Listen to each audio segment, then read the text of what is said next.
Meus caros, parece que a crise demográfica realmente agora ela veio para se tornar um assunto recorrente. Demorou, hein? Demorou. Demorou porque isso aí vem de longa data.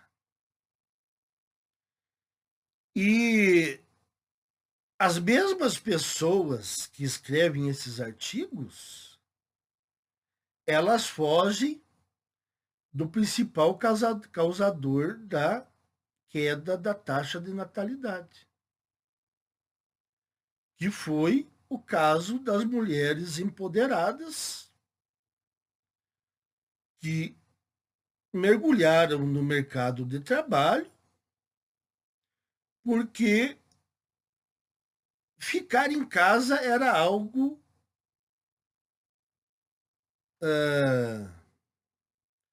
opressivo, era algo inadequado, antiquado. As mulheres precisavam ir para o mercado de trabalho. Logicamente, indo para o mercado de trabalho, o que acontece?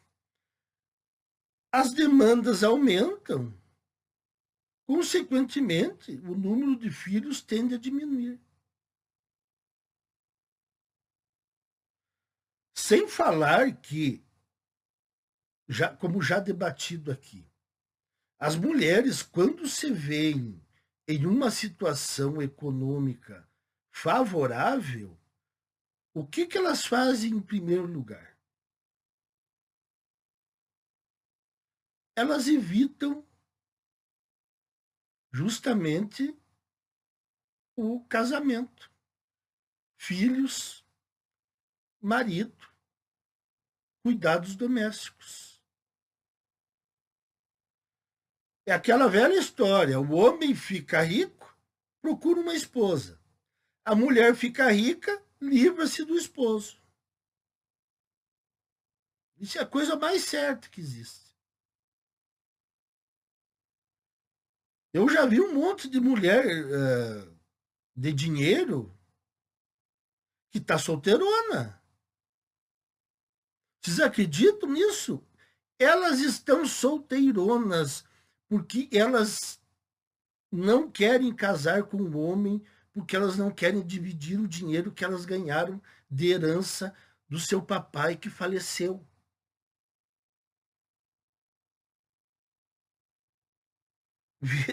Vejam só como é que é a mentalidade da mulherada.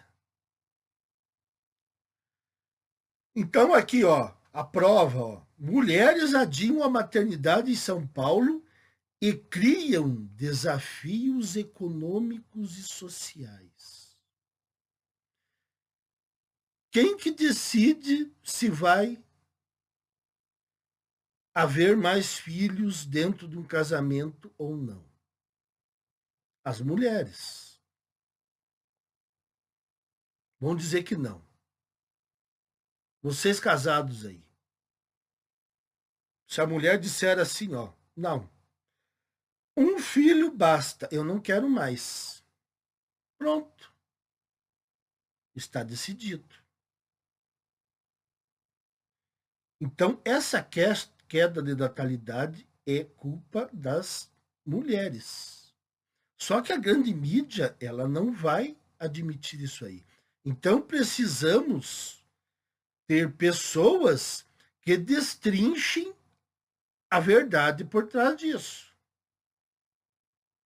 Número de nascimentos caiu 28,5% em 40 anos, o que gera implicações sobre o futuro da mão de obra e até a sustentabilidade da Previdência.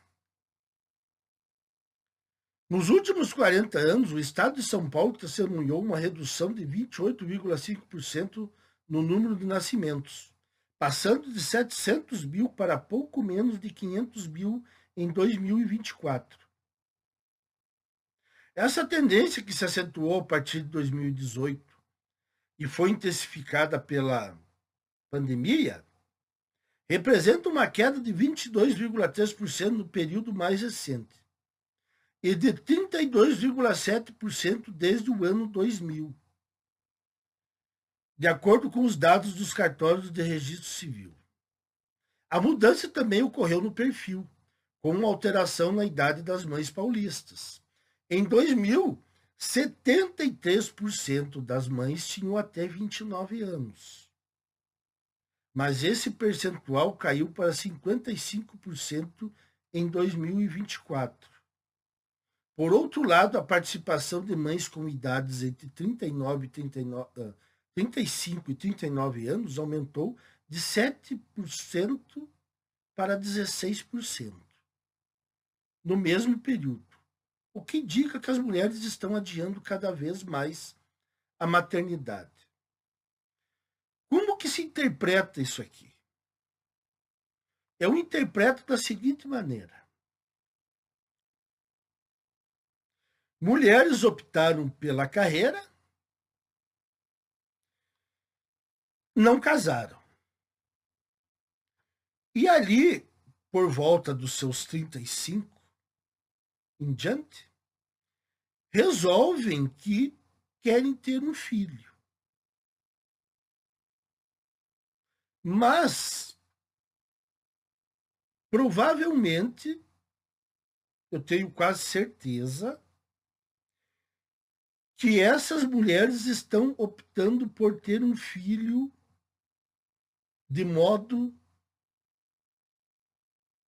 solitário, sem a participação de um pai. Porque são mulheres já carreiristas que têm dinheiro.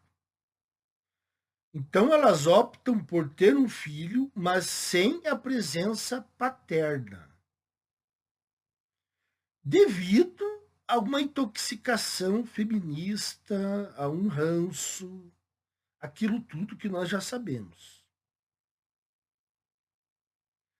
Lembram que quem começou isso aí, uma das primeiras que começaram isso aí foi a Xuxa.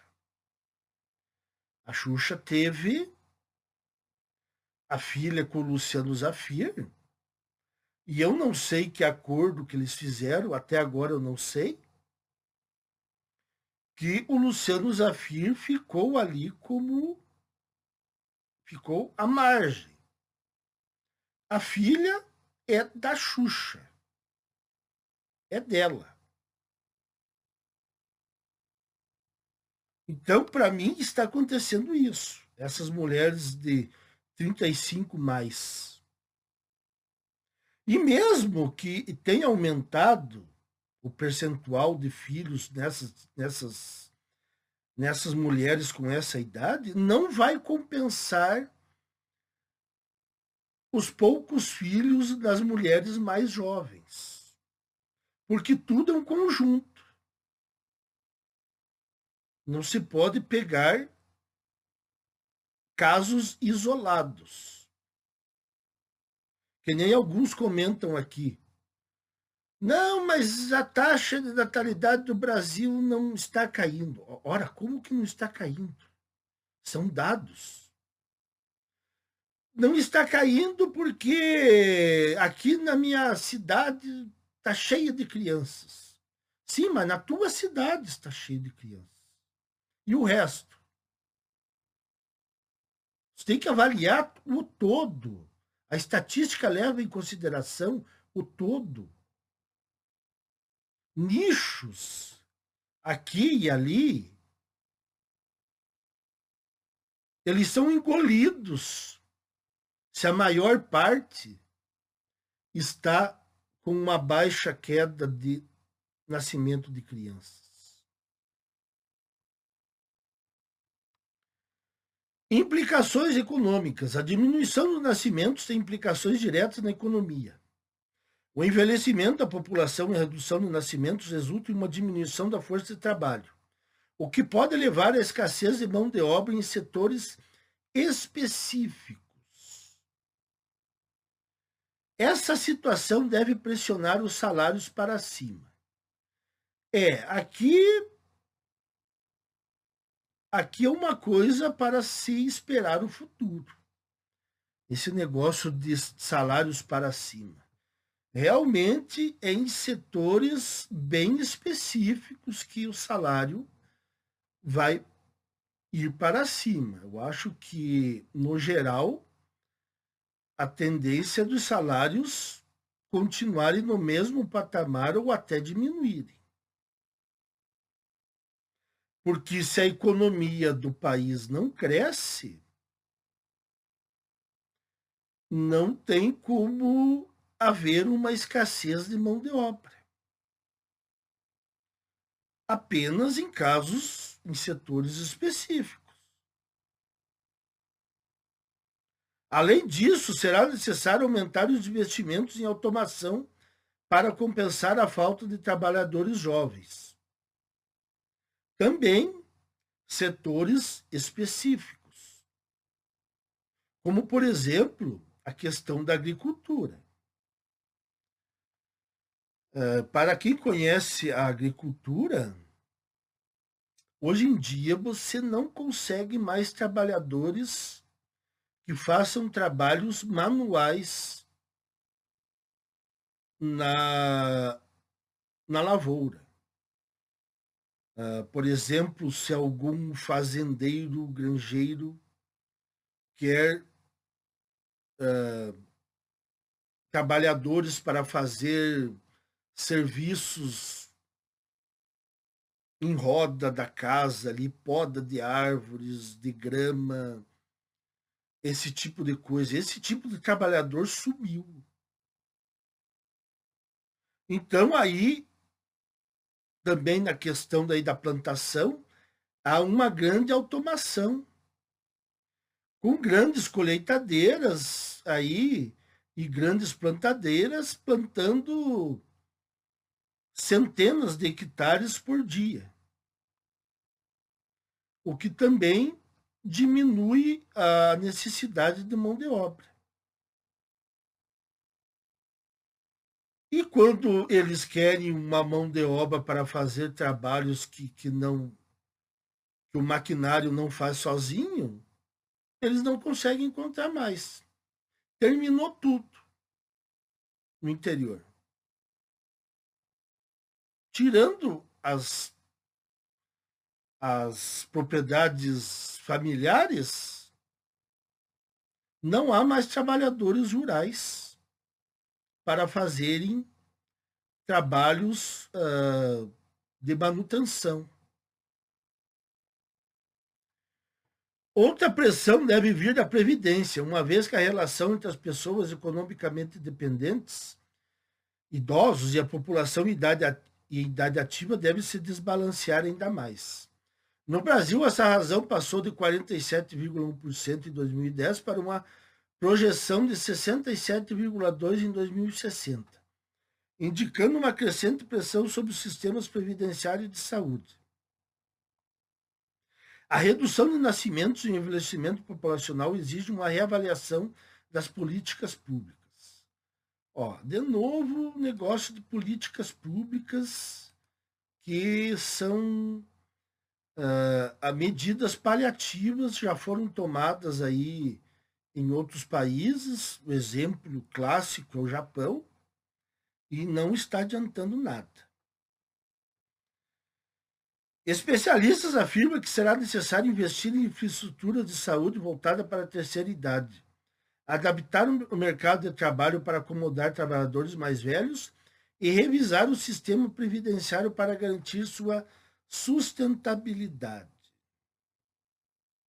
Adaptar o mercado de trabalho para acomodar trabalhadores mais velhos. Se a economia está de mal a pior, mal acomoda os trabalhadores mais jovens, vai acomodar trabalhadores mais velhos. O que eles vão fazer é arrochar as aposentadorias. É a saída mais fácil. A queda na natalidade em São Paulo é um sinal do fenômeno demográfico que ocorre em todo o mundo, afetando a economia e exigindo novas políticas sociais. Vocês reparem aqui que até agora eles não falaram do grande problema, o principal, que causou a queda da taxa de natalidade. Eles não falaram em feminismo, em inserção das mulheres no mercado de trabalho e na questão de que casa, marido e filhos é algo horripilante para a mulher atual. É algo que ela detesta.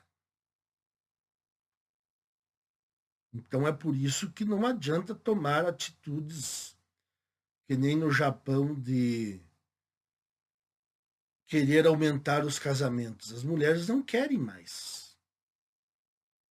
Só que eles não vão tocar nesse assunto. E os críticos também não tocam no assunto. A expectativa de vida global aumentou em média 7 anos desde 97, podendo chegar a 77 anos em 2050. Esse aumento da longevidade pressiona os sistemas previdenciários como nunca antes. Em economias emergentes, as taxas de fecundidade caíram ainda mais de 1960 a 2023. Uma mulher brasileira tinha 6,1 bebês em 1960 e agora está em 1,57 filhos. Dessa forma, sem reformas significativas, os sistemas previdenciários podem se tornar insustentáveis. Lógico, vai se tornar insustentável. Sem o trabalhador jovem para financiar o idoso inativo, será necessário encontrar novas formas de refinanciar os sistemas previdenciários, na avaliação do professor de economia da Fundação Getúlio Vargas, Renan Pieri. Além disso, o Estado precisará destinar mais recursos para a saúde, pois as pessoas que vivem mais precisam de cuidados. Mas, acima de tudo, com menos jovens, será preciso investir mais e melhor em educação, para que, com uma formação de qualidade, esses jovens sejam mais produtivos, afirma o professor. Esses professores, assim, eles estão no mundo da lua, né? Eles não estão sabendo nada sobre a geração Z, né? Ora, investir mais em educação, como se isso aí fosse uma medida de salvamento. Você dá um coice numa lata de lixo, surge 2, 3 formados em direito. Dá mais um chute aí numa caixa de papelão, sai 5, 6 formados em educação física. Não adianta, o Brasil está cheio de pessoas formadas. Mas se não tem vaga, não adianta. Eu conheço pessoas que são formadas em direito e até agora não exerceram nada na função de direito. Apenas se formaram. Educação física, a mesma coisa. Enfermagem, a mesma coisa.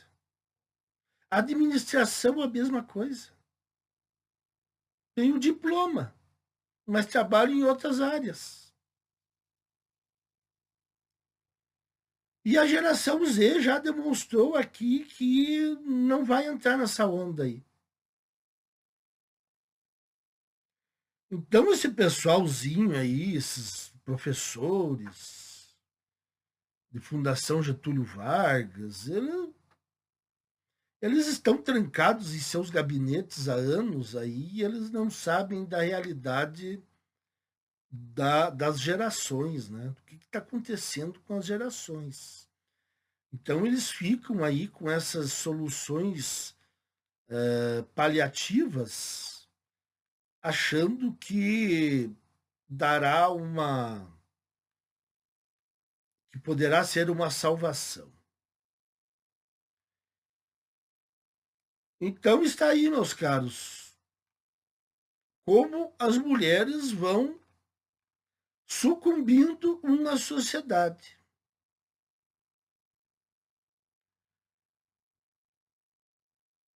Elas têm o poder disso.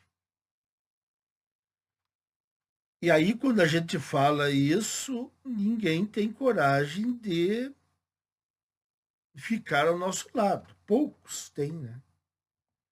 Porque é um assunto explosivo e ninguém quer botar o dele na reta, né? Para não ser cancelado. Mas a verdade é essa aí. Quem começou o colapso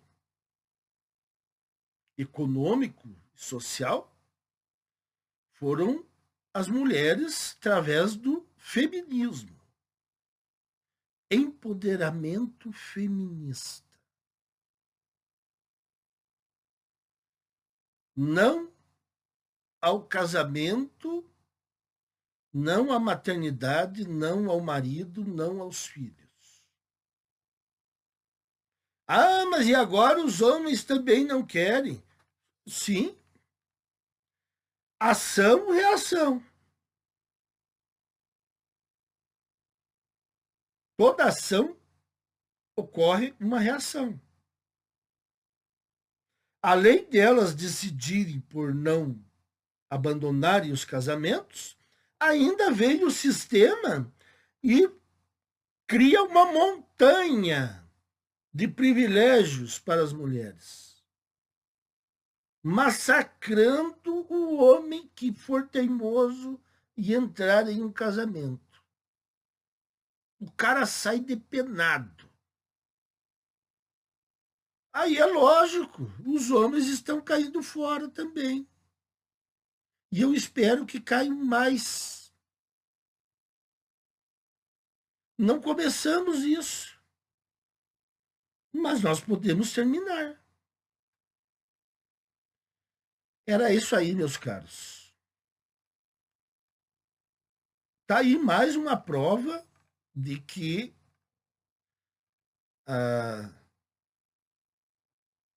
a mídia esconde as verdadeiras culpadas por esse caos. Até mais.